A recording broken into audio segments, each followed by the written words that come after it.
Salajengna asa disu kaunuha ieu nya.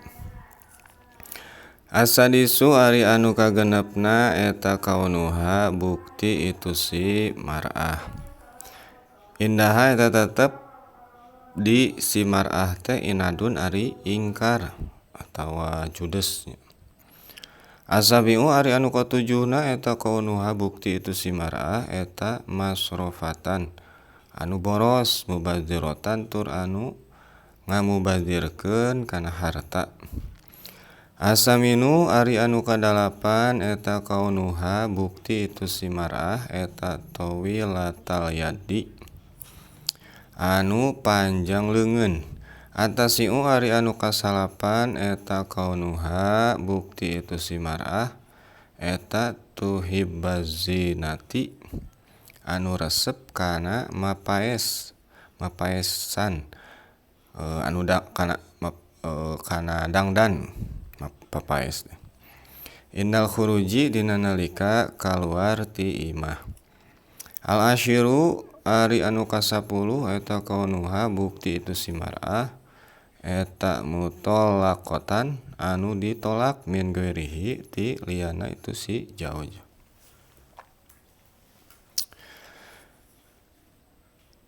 Salajengna dina ieu katerangan musannif masih keneh nerangkeun pirang-pirang sifat di awewe anu teu penting ku urang dicokotna. Maksudna anu tidak untuk dinikahi ku urang gitu, ku lalaki. Ya.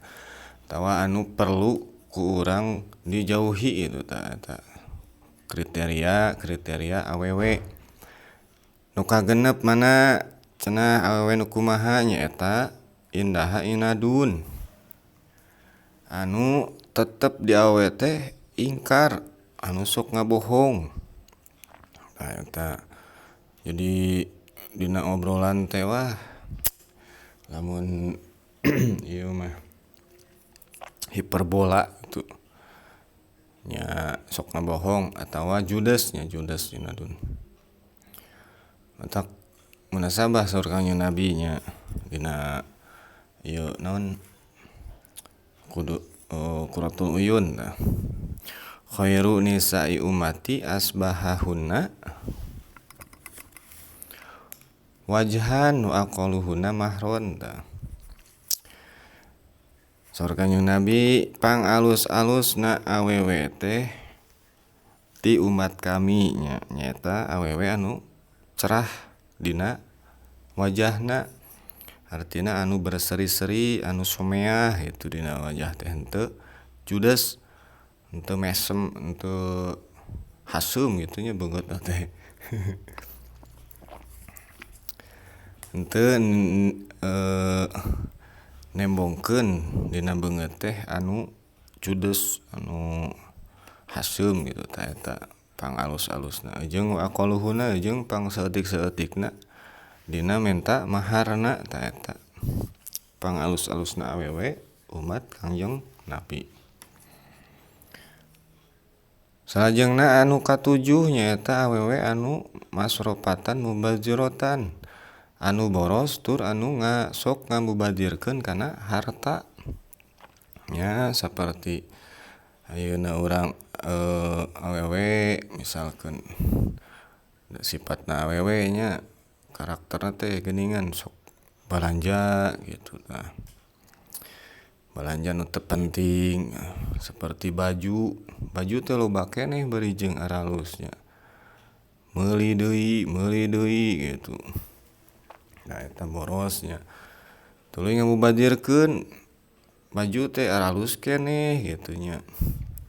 Parantos keneh tapi teu hara dipake, disodakohkeun henteu tah eta ngamubadzirkeun harta. Kantong panya awewe mah sok tara leuwih ti 3 atuh kantong teh. Tah eta mubazir nya. Tuluy asaminu anu kadalapan nyaeta awewe anu panjang leungeunna. Komo panjang sabeulah Maksudna panjang leungeun peribahasanya ieu nyaeta awewe nu sok cukat cokot anu sok maling gitu kana barang batur. Tah eta awewe anu kudu dijauhan ulah rek ditikah gitu. Peribahasa salian panjang leungeun teh kan aya anu hampang leungeun nya tah sarua hampang leungeun. Leungeunna teh tukang gebag-gebug gitu, culak colok.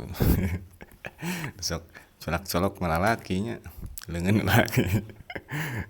Hampang leungeun, panjang leungeun tah ulah. Atasiu anu kasalapan nyaeta awewe anu resep kana mapaes diri dina nalika kaluar ti imah. Anu resep dangdan bari jeung dangdanna teh berlebihan.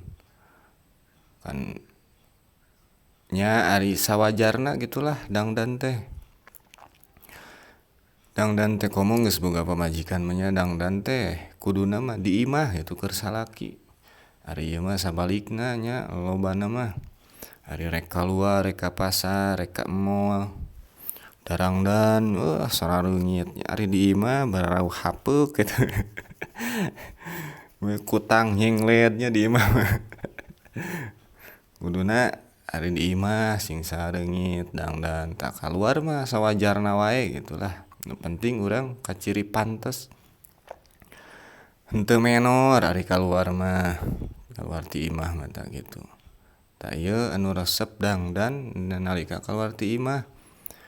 Nya dangdanna teh anu berlebihan lah gitu. Tah eta nu kasapuluh nyaeta awewe anu mutolakotan, anu ditolak. Tegasna mah anu cerai gitu, anu dicerai ku salakina atawa randa gitu, randa anu ditalak ku salaki. Jadi bedakeun antara cerai jeung diceraikeun. Kan lamun awewe anu diceraikeun mah berarti kemungkinan besar awewena anu goreng gitu nya. Tapi lamun cerai mah antara lalaki jeung awewe ieu berarti kemungkinan awewenya cerai mah anu minta cerai awewena gitu, kemungkinan lalakina anu goreng gitu. Jadi tah intina mah randa anu dicerai ku salaki tah eta. Keur maranda jeung ditolak, ditalak atau dicerai ku salaki tah eta kemungkinan besar eta awewe teh goreng nya, goreng dina akhlak, dina adatna gitu. Tah eta ulah rek ditikah. Kitu eta teh hadirin wal hadirat sangu saboboko beaku kolot. Wallahu a'lam bishawab. Kantun hadza akhiru ma wallahu a'lam bishawab.